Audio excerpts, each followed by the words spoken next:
Lisa sat in the corner of the couch, her swollen feet propped up on a cushion, absent-mindedly scrolling through her phone while Mark showered upstairs. The sound of the water running echoed faintly in the background. She glanced at the coffee table, noticing Mark's phone lying there, the screen lighting up briefly with a notification. Lisa wasn't the type to snoop she believed in trust, especially after years of marriage. But something made her pause. Perhaps it was the late nights Mark had been working recently, or the way he'd started guarding his phone, always placing it face down. Curiosity tugged at her. At first, she tried to brush it off, convincing herself that she was overthinking hormones, exhaustion, the stress of impending motherhood. But the nagging feeling wouldn't go away. She reached for the phone, telling herself it was just a quick look, nothing more. The screen had locked, but Mark's passcode hadn't changed.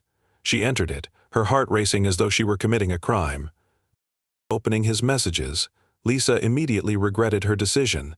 Her breath caught in her throat as she scrolled through a thread with Emily, her best friend.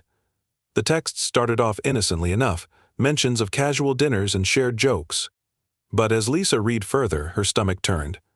The messages grew flirtatious, intimate, and then explicit. "Can't stop thinking about last night. You looked amazing. We need to find a way to sneak away again soon. I hate not being able to touch you." When will Lisa figure it out? She's so busy with the baby, she probably doesn't even notice. Tears blurred Lisa's vision. She scrolled back through the thread, desperately trying to understand how long this had been going on. The date stretched back months longer than she had expected. As far as she could tell, the affair had started shortly after she announced her pregnancy.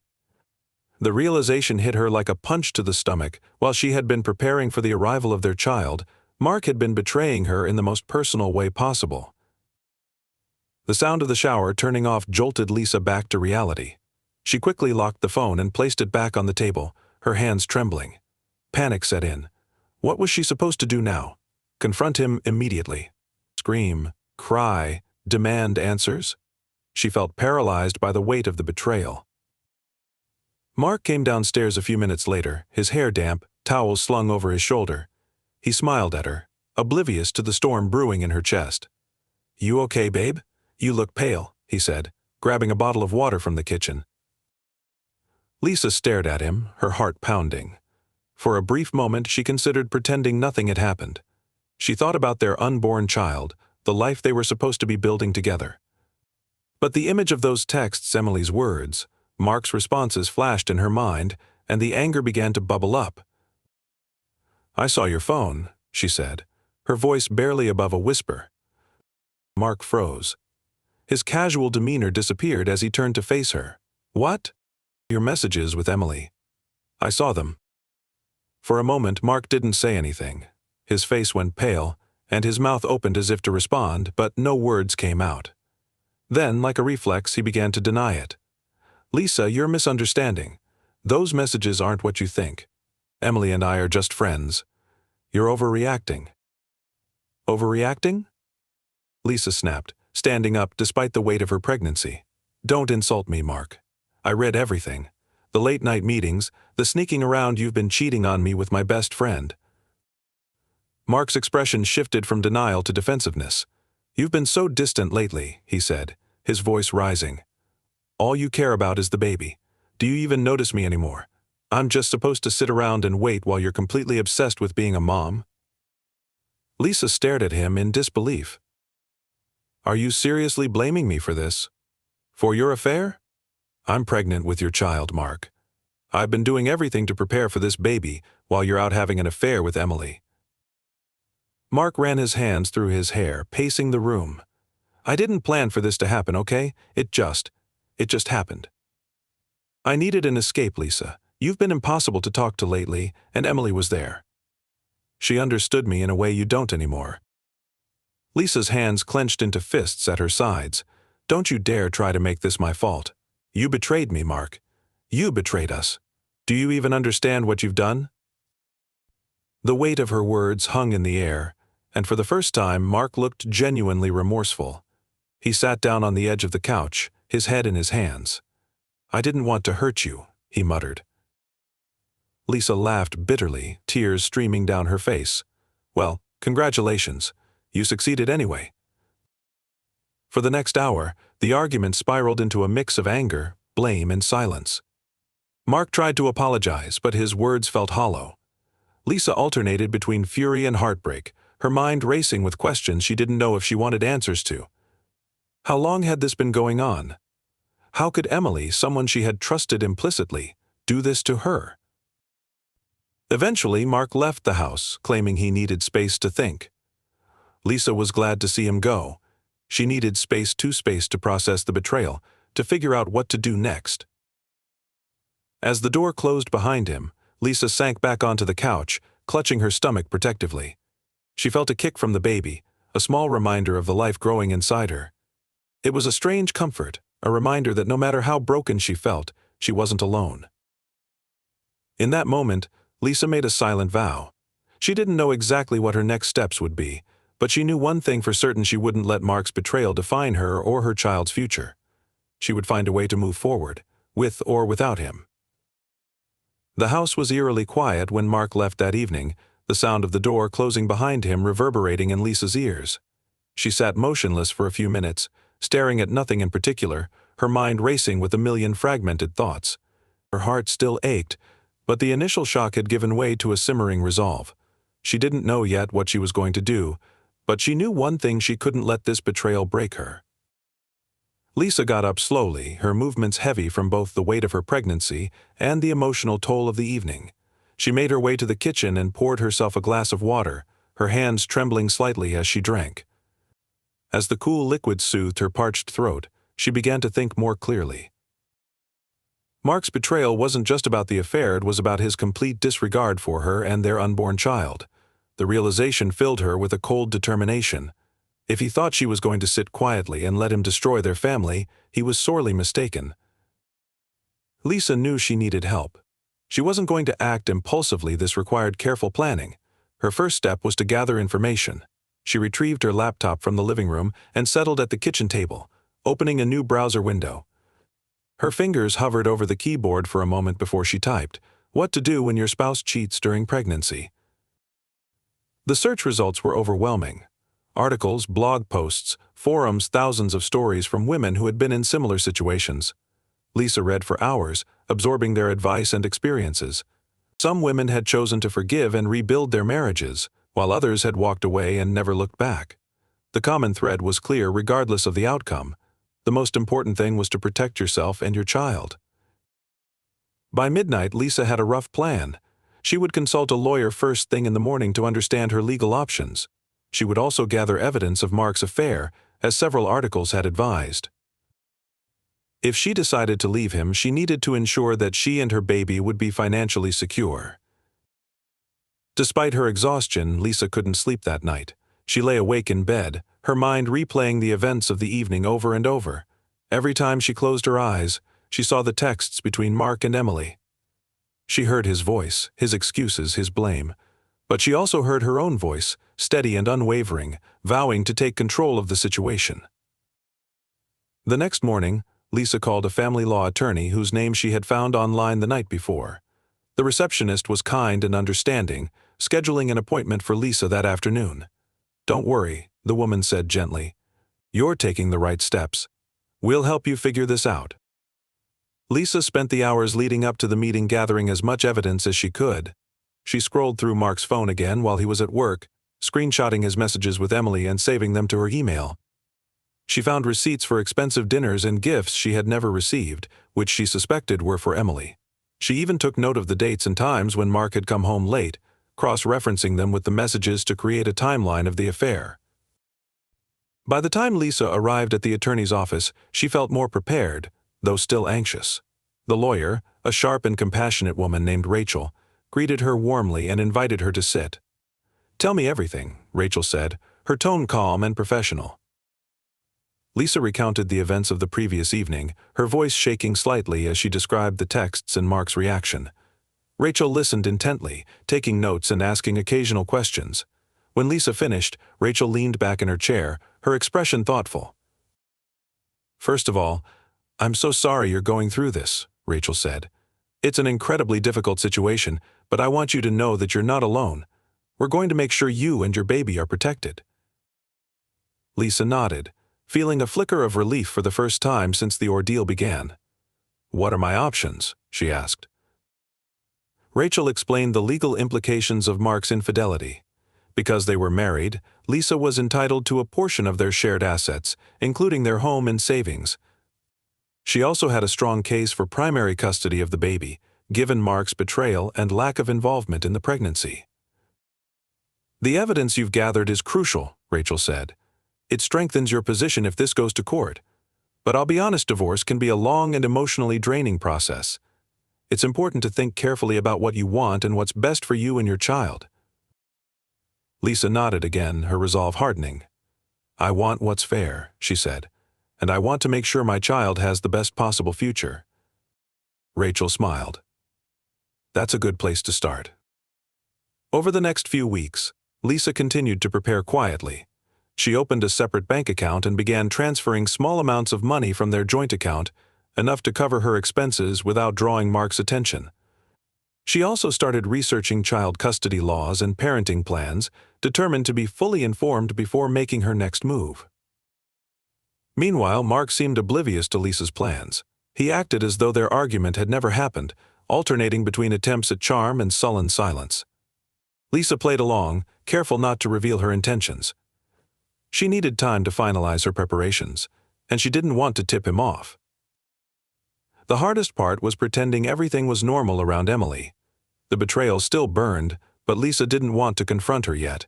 Instead, she avoided her as much as possible, declining invitations and keeping conversations brief.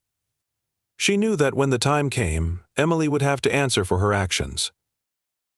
As the weeks went by, Lisa felt herself growing stronger. She still had moments of doubt and sadness, but they were overshadowed by a sense of purpose.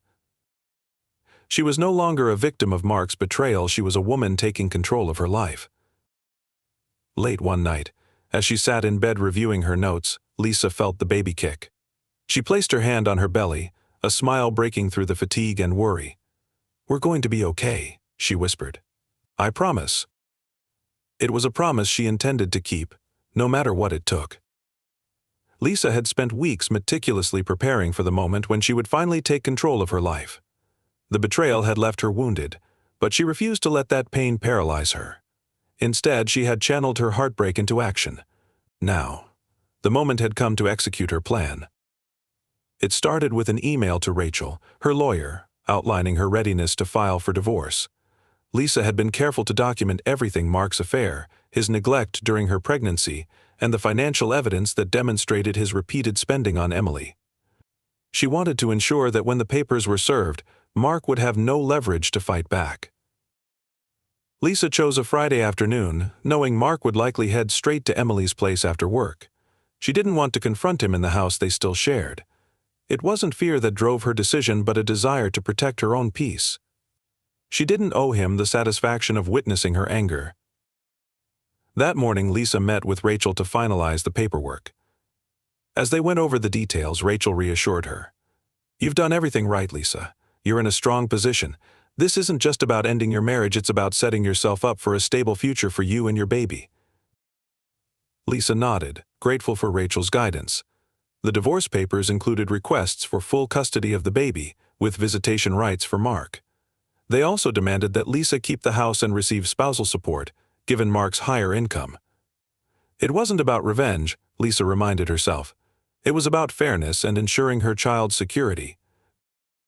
After leaving the lawyer's office, Lisa made one more stop. She had decided to send an anonymous package to Emily's husband, Mike. It contained copies of the evidence she had gathered, screenshots of texts, receipts for hotel stays, and even a photo she had found on Emily's social media, a blurry image of Mark's car parked outside Emily's apartment late at night. Lisa wasn't proud of this move, but she felt it was necessary. Mike deserved to know the truth, just as she had.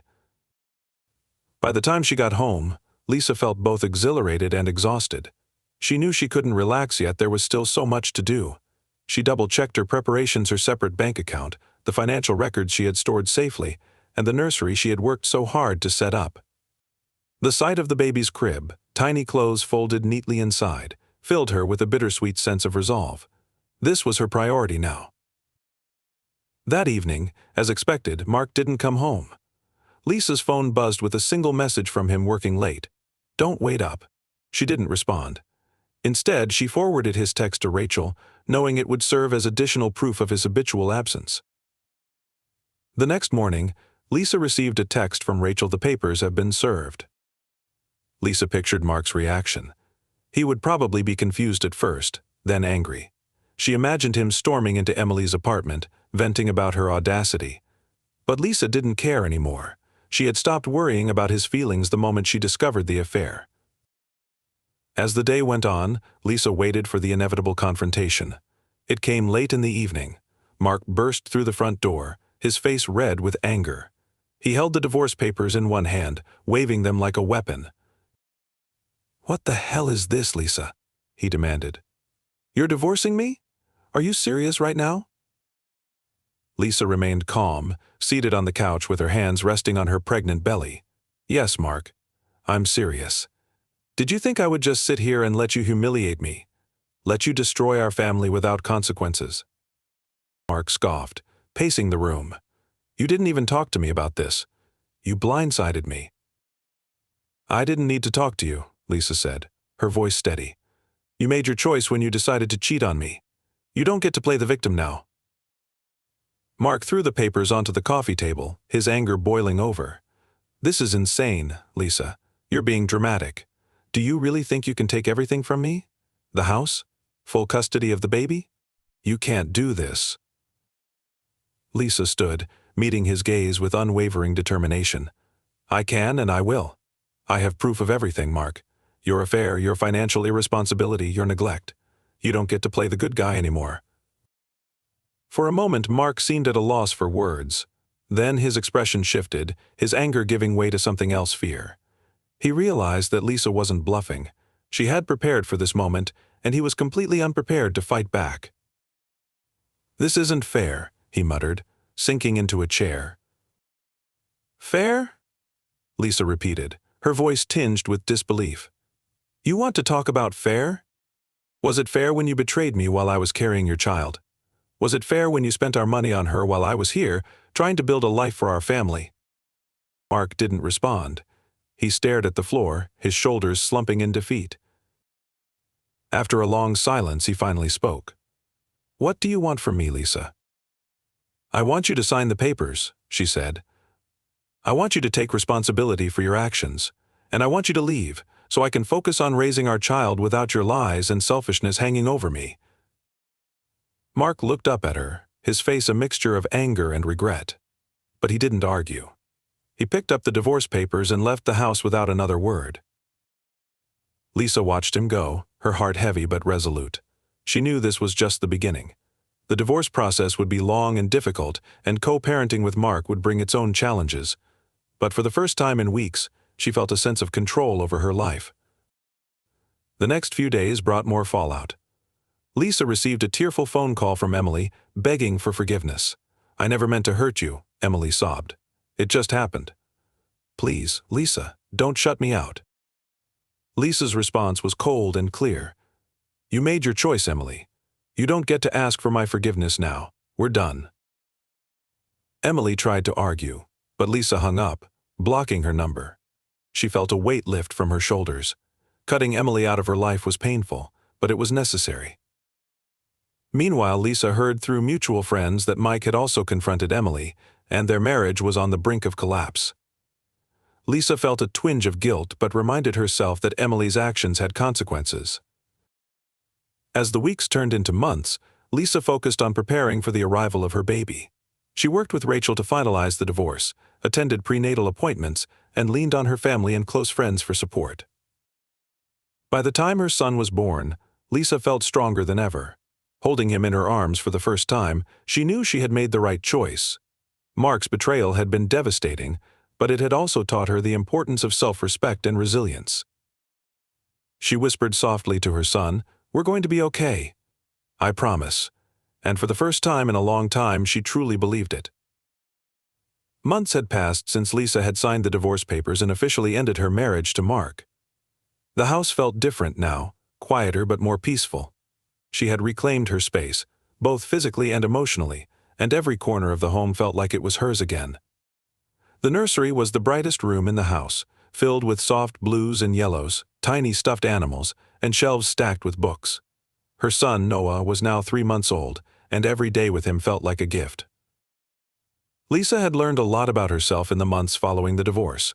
She had underestimated her own strength, her ability to adapt, and her capacity for love despite the hurt she had endured. Noah was her anchor, a constant reminder of her purpose and resilience. But even with the joy he brought her, there were still challenges, lingering doubts, and moments of loneliness. Mark had visitation rights, though Lisa had insisted on supervised visits at first. He wasn't a bad father when he showed up. He seemed to love Noah in his own way, but his attention often wavered, and he struggled to keep his promises.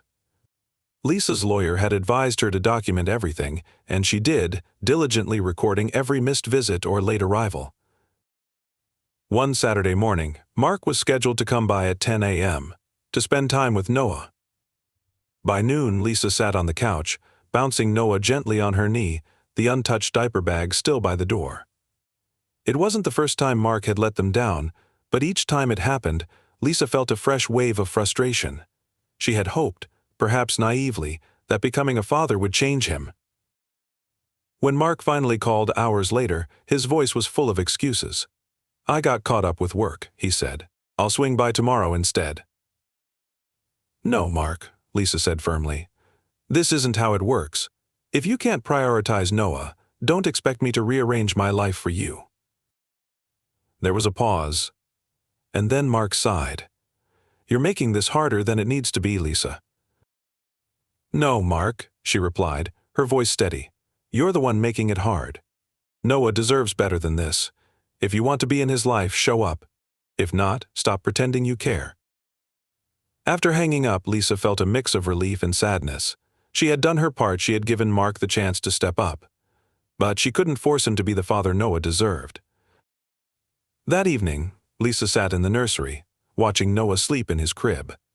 The soft hum of a lullaby played in the background, and she thought about all the moments Mark had already missed: Noah's first smile, his first coo, the way he looked up at her with wide, trusting eyes.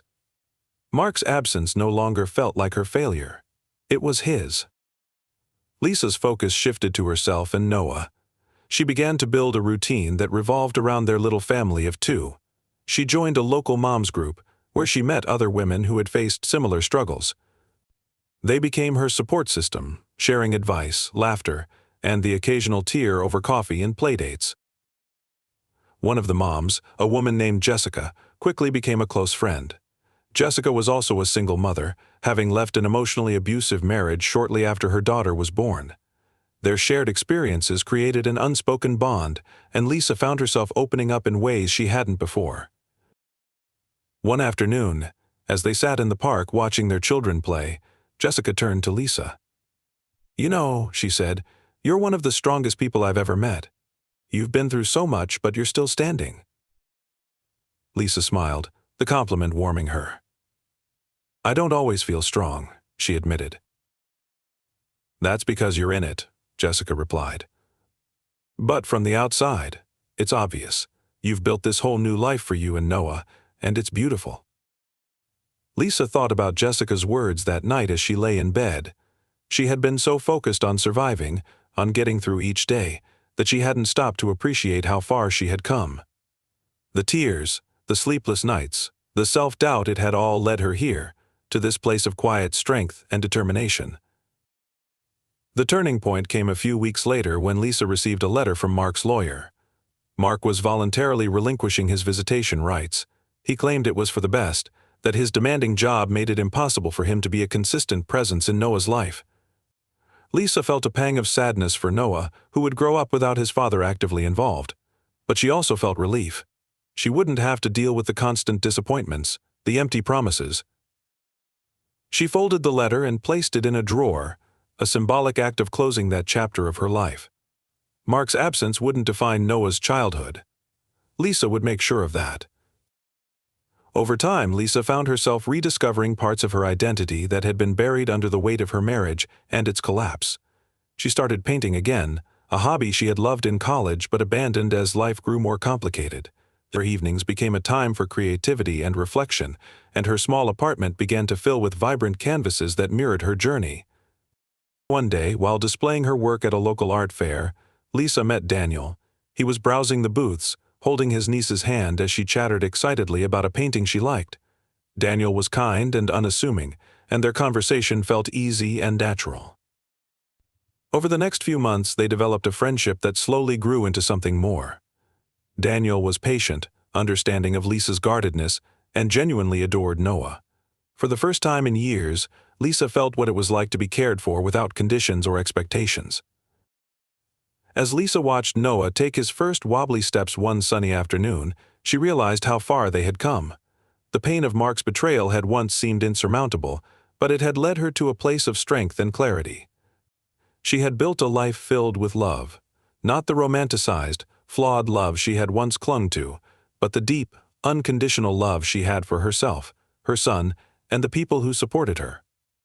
Sitting on the floor of the living room, with Noah giggling as he toddled toward her, Lisa felt a profound sense of gratitude. She had survived the worst, and in doing so, she had created something beautiful, a new beginning. The story wasn't about Mark's betrayal anymore. It was about Lisa's resilience, her ability to rise from the ashes and build a life that was full of hope, joy, and love. And that, she realized, was the best revenge of all.